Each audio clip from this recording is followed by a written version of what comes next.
আসসালামু আলাইকুম। বাংলাদেশ সেনাবাহিনী গর্বের আরেক নাম।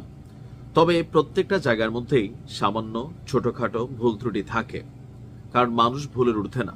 তো সেনাবাহিনী যত মানুষ দ্বারাই পরিচালিত হয় সেখানে ভুল ত্রুটি থাকবে, কিন্তু দুই একজনের ভুল ত্রুটির জন্য পুরো বাহিনীকে, সেনা প্রধানকে বা এই ডিপার্টমেন্টকে নিয়ে গেল এক বছর যা ঘটছে, প্রত্যেকটা সেনা সদস্য শুধু তাদের শৃঙ্খলা পরিপন্থী কাজ হয়ে যাবে। আমার সাথে অনেক সেনা অফিসারের কথাবার্তা হয়, তো আমি যখন জিজ্ঞেস করি যে আপনারা আসলে কেন প্রটেস্ট করছেন না বা আপনাদেরকে নিয়ে এই যে বিভিন্ন ধরনের বক্তব্য দেওয়া হচ্ছে, আসলে সেনা আইনটা খুবই কঠোর। এখানে কেউই চাইলে ফেসবুকে অথবা কোনো গণমাধ্যমে বিবৃতি দিতে পারে না। তবে এই মুহূর্তে যেই সকল অ্যাক্টিভিটিস বিভিন্ন টার্গেটেড ব্যক্তিরা করছেন এবং কি বিভিন্ন দেশের এজেন্টরা করছেন, সেগুলো নিয়ে কিন্তু তাদের মধ্যে ক্ষোভ আছে।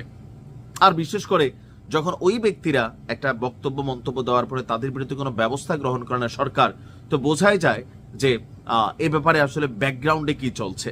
তো যাই হোক, এই যে একটা ইস্যু, এটা সরকার এবং সেনাবাহিনীর মধ্যে একটা কনফ্লিক্ট 2-1% হলেও মনে মনে আছে। তবে এবার সেনা প্রধান জেনারেল ওয়াকারুজ্জামানের কাছে এক ভিন্ন সহযোগিতা চেয়েছেন আমাদের প্রধান উপদেষ্টা ডক্টর মোহাম্মদ ইউনূস। তবে ডক্টর মোহাম্মদ ইউনূসকে একটা জায়গায় ধন্যবাদ দিতে হয়, সেটা হচ্ছে যে অনেকের কথা শুনে তিনি সেনাবাহিনীতে কোন রকম রদবদল করেন নাই। যাই হোক, প্রধান উপদেষ্টা ডক্টর মোহাম্মদ ইউনূস বলছেন, তিনি একটা কমিটমেন্ট দিয়েছিলেন যে সারা পৃথিবী তাকাই দেখবে। কি তাকাই দেখবে?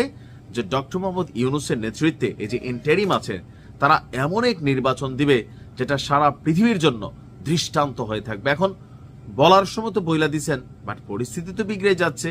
এই যে রাজনৈতিক দলগুলো পাল্টাপাল্টি অবস্থান, ঐকমত্য হতে পারলো না, বা সার্বিক দিক দিয়া এই যে একটা অস্থিতিশীল পরিবেশ, নির্বাচন যত আসবে ততই কিন্তু এগুলা বাড়তে থাকবে।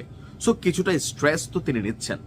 মাঠে পুলিশ যতই থাকুক, বাট বাংলাদেশের জনগণ এখন পর্যন্ত মিনিমাম লেভেলে সেনাবাহিনীকে ভয় পাইতো, বাট এখন পাই কিনা আমি জানি না। লাস্ট কয়েকদিন বা যে অ্যাক্টিভিটিস দেখছি, তাতে আমি যে নিজে একটা ভিডিও বানাইছি, মনে হয় হাতে চুরি টুরি পড়ে ফেলছে, একটু ঝাড়ানাড়া দেওয়া দরকার।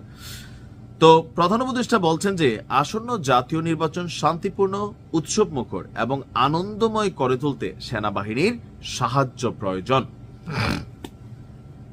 আজকে দুপুরে মিরপুর সেনানিবাসের ডিফেন্স সার্ভিস কমান্ড এবং স্টাফ কলেজে একটা প্রোগ্রাম ছিল, সেটা হচ্ছে কোর্স 2025 গ্রাজুয়েশন সনদ বিতরণ অনুষ্ঠান। সেখানে প্রধান অতিথি হিসাবে যোগ দিয়েছিলেন ডক্টর ইউনূস।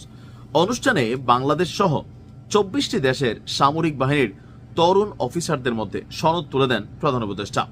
তিনি বলছেন যে দেশবাসীর দীর্ঘদিনের কাঙ্ক্ষিত এই নির্বাচনকে সত্যিকার অর্থে একটি শান্তিপূর্ণ, উৎসব এবং আনন্দমুখর পরিবেশে অনুষ্ঠিত করতে আমাদের সেনাবাহিনীর সহায়তা একান্তভাবে কামনীয়।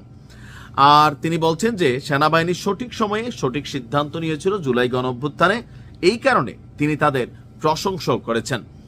তো মোট কথা হচ্ছে, এখন এই মুহূর্তে নির্বাচনকে সুন্দরভাবে করতে শুধুমাত্র যে সেনাবাহিনী একা বিষয়টা তা না, এখানে যারা রিটার্নিং অফিসার থাকবেন, বিভিন্ন ক্ষেত্রে আইন শৃঙ্খলা বাহিনীর বিভিন্ন মানুষ কাজ করবেন, সরকারি বেসরকারি সর্বোপরি সাধারণ জনগণ সকলের সম্মিলিত এখানে প্রচেষ্টা থাকতে হবে একটা সুষ্ঠু নির্বাচন। বা নির্বাচন মানেই ক্ষমতা, নির্বাচন মানেই আনলিমিটেড পাওয়ার। সো এটাতে জয়ের জন্য সবাই তাদের জায়গা থেকে সর্বোচ্চ চেষ্টা করবে। কিছু কিছু ক্ষেত্রে হয়তো অনেক কি বলা হয় যে মানে আমরা যা দেখি আর কি, যে ন্যাক্কারজনক ঘটনা ঘটেছে। প্রতি বছর ইলেকশন আসলে অনেক মানুষের জীবন ঝরে যায়। তা আমরা আশা করছি এবার নির্বাচনে তেমন কিছু ঘটবে না।